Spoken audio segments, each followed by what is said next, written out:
रजौली में अवतार खेसारी भैया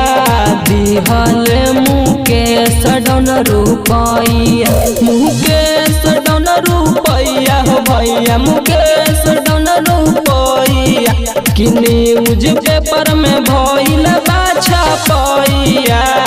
अवतार खेसारी भैया कि मुकेश डौन दिहल रुपैया आवता खेसारी भैया कि पेपर न्यूज में छपल छपैया आवता खेसारी भैया। डीजे विकास मटियार कला सीतामढ़ी।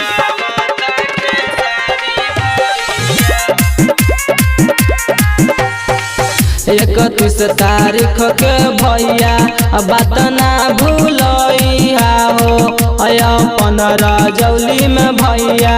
देखे चलिया हो 31 तारीख के भैया बात ना भूलैया हो अपन रजौली में भैया मिल चलिया हो अरे कोई नहीं करी है लड़ैया अवतार रजौली में खेसारी भैया अरे मुकेश डौन दिहल रुपैया अवतार खेसारी भैया अरे मुकेश डौन दिहल रुपैया अवतार रजौली में खेसारी भैया।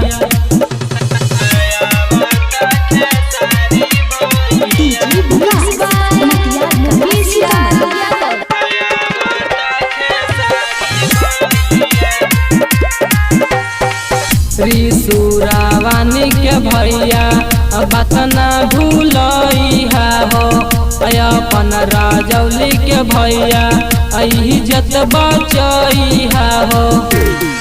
त्रिशूरावानी के भैया बात ना भूलैया हो अपन रजौली के भैया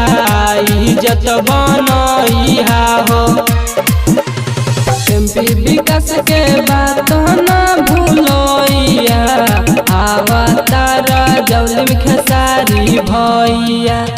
मुकेश डौन दिहल रुपैया अवतार रजौली में खेसारी भैया।